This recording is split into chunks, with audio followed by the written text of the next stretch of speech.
Hello and welcome to Stir Crazy Art Class with Gerald Savine, lesson number 49. Today we're going to do something slightly different. We're going to be looking at drawing faces. But just before we start doing that, I just want to go and look at the finished picture from the trees that we did last week and the week before.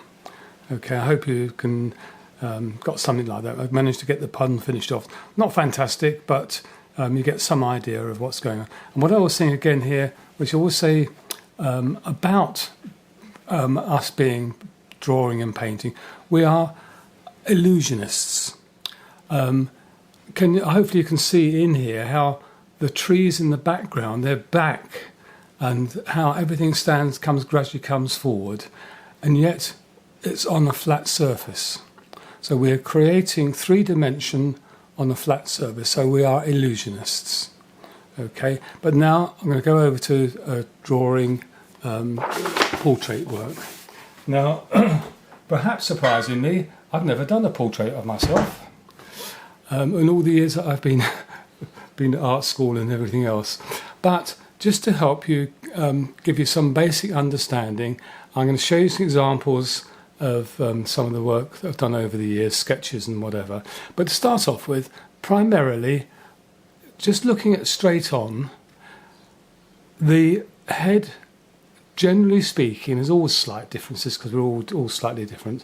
But what happens is that primarily from top to bottom, the line middle tends to be where the eyes are. In fact, I should have come down a bit here because you obviously got the top of her hair there. So really her hair's there. So really the line should be through there. Then about a quarter of the way down, you get the bottom of the nose. And then coming down to the bottom, you've got the chin. And then the mouth can fall somewhere in between. Again, this can vary depending on the size of people's chins. So, you know, there's not a... Again, you need to observe, look, take your time. And again, the other important thing is, and this is very important, on the whole, the tops of the ears line up over there, and the bottoms of the ears line up with the bottom of the nose. Now, okay, why is that important? Because when you see someone's face straight on, when we're talking about perspective in the past, you know that person's looking straight at you because, believe it or not, because of where their ears are. Now then, down below here, I've just done a rough drawing of the skeletons. Whoops, sorry. Let's put it over there for the moment. Just to remind you what's underneath our flesh, we've got this nice bony piece, we've got the eye sockets. The nose here, there's no bone there, it's gristle, like the part of the nose there is gristle. And then you obviously got your teeth, and that's the jaw, that's obviously the bit that moves up and down. Now then, coming over to these two gentlemen over here, you can understand that the man is looking down for several reasons. One is that the eye line is no longer in the middle, it's shifted downwards, as has the nose level. And again, the space between the bottom of the nose and the chin is much smaller because it's further away from you. But also what's happened is you're seeing more of the top of the head. You're seeing right the way around to the back of the head. But also, look, where the eyes are, where the ears have come in relation, instead of being the bottom of the ears lined up with the bottom of his nose, they're now lined up with his eyes. You don't think about it, but you know that that person is looking down. Going the other way, person's looking up. You can see just the forehead, you can't see the top of the head. The middle part, the eyes have gone right up now. The nose has gone right up. Look where the nose is in relation. And then the mouth, you're seeing more chin. And also you can see underneath the chin into the neck area. So, and also see where the ears have come. The top of the ears are now lined up with the bottom of the nose. And the ears are lined up with the chin. We don't think about it, but that's how we see people, and we know how they're looking. Now also, just to help out here, the other way we get is we see the sides of people's faces here. we see less of the face, the other side of the nose, and more here. We see the cheek, we can see the ears more. You don't see the ear the other side, but everything's moved across. And also you can then also tend to see the shapes of people's faces. Some people's faces actually tend to come over the here, and then just sort of they go in. If you look at a person sideways on, it's quite interesting how some people have got quite flat faces with the noses and the mouths and eyes and things, and some their faces just sink. It's the way that the cheeks are. But again, here, can you see at the moment the curve here helps you? If you did that and that, it would help you when you're doing your drawing. Again, you can see how the neck is going the other way. Person here is looking down, looking the other way. Again, you can see more the top of the head. You can see the ears again. See how that ear is now much higher up. And on a horizontal basis, how they change. But again, here you can draw a very light line, help you go round. And of course, where you can see a lot of neck here, you won't see very much neck there. Now I'm just going to show you, if I may, some drawings. Some of these are just sketches over, in some cases, quite over a long period of time. Hope you can see this all right. This is obviously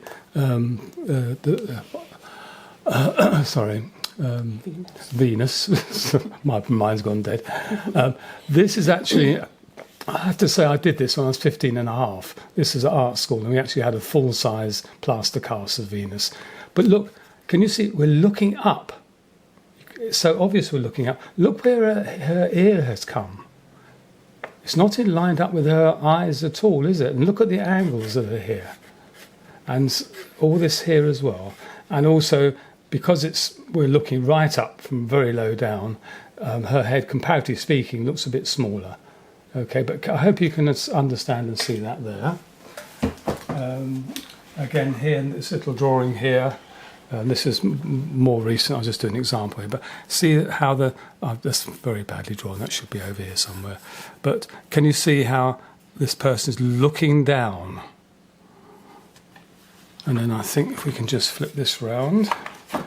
Yeah, this is again, there's a character looking straight at you. You've got his ears and all looking straight towards you. And again, this drawing here, side view, just about see her left eye.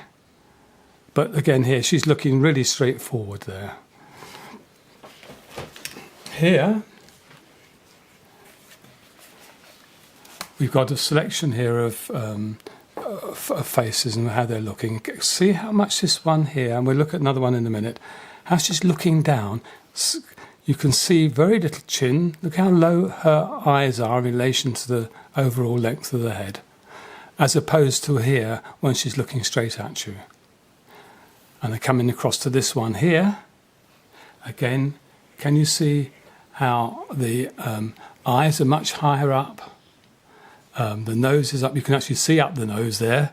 And how the mouth curves round. You can see the curvature of the skull.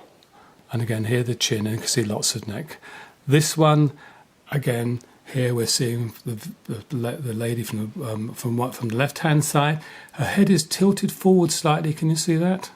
So that angle's changed. But again, because we're seeing it from the side, not quite as much as we did over here, but there'll be a slight curve into there when you're drawing. So you need to think about these linear indications. Now, again, these are drawings that go back to my art school days. We had a model sitting for us. Now again here you can see she's looking more or less straight at us, but can you see that you can actually see a little bit more of this side than you can of this side? She's looking just slightly off to her left, fairly straight on. You've got all the, again, because you're an elderly lady, you can see some of the wrinkles in the skin underneath her leg. Again, here's a younger lady who's modelling for us. And again, you see she's looking down. Can you see how we can't see her eyes? We can't actually see her eyes as such. We just see the lids. She's not asleep, but she's looking down. So when you're coming to do these drawings of people, just try and think about the angles they're at. And just to finish off with on this part of it, and again, another young lady here. Again, although her head is looking slightly to the right, her eyes are looking at you this way, aren't they? Can you see that? So again, it's very subtle. I'm afraid these pictures are quite old, so they've lost some of their strength, as it were. Now, just out of interest, this is a drawing I did in crayons, in colour pencils. But a group of people here, can you see we're looking down on them? And the reason we understand that is because of, again here, the position of the eyes in relation to the head. Again here, you can see how they're looking round, and this young lady is looking that way. So, you know, if you start looking, if you're working for a photograph, or perhaps you can get someone to sit and model for you. There's no harm in having a try to persuade somebody. I can't show you some of my, shall we say, more up-to-date pictures that I've done in the past, because unfortunately, I've obviously drawn our own children.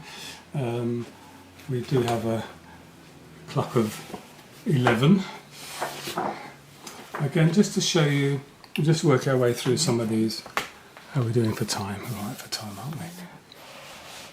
Again, can you see, again, the lady here with his glasses on, the same lady, but from a different angle. Can you see how it all curves round? The gentleman here, again, is looking down, the angle of his head, his eyes, and you see more of his hair, more of his head, and again here, more of a side view of the lady here. But you can see they're looking down. You can see, but all the indications that we pick up on are, particularly with the men, is where the ears come in. You look where it comes in a horizontal line. Look how much higher it is up than the eyes. But because also his eyes are at an angle, the right eye isn't, the distance on a horizontal plane isn't quite as great. I'm just going to flip through if I can. My assistant is being very patient, very good here. Again, look at here, we're looking up. Can you see how we're looking up? We haven't got all the head in this one, but again, we can see underneath the nose itself. Look at the angles here, curving round here. You see, if you look, there's a flow through here, and there's a flow through there. Now, obviously, we don't go around with lines in across our faces to help us here, but hopefully you can understand where I'm coming from with this. I'm not sure how long we're doing with time. We've got a few minutes to go. Now, what I want to show you is, in case you haven't got a picture, what I have got is, I've got a photograph of a lady there. You can use that. I'd rather you, in fact, you had one of your own photographs, but if this helps you, then what I've got here, I've done an initial drawing. Again, when we've done this in class, I've just given people an example of what to do. Can you see here, looking at the angle, in fact, I've slightly exaggerated the angle of the head here. But again, it's following through all the time.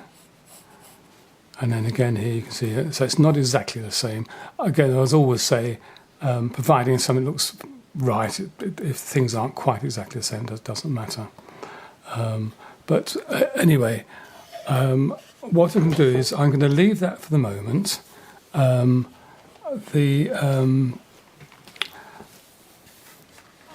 we'll call that a session for the moment, and then we'll get on to the next session. We'll do some drawing.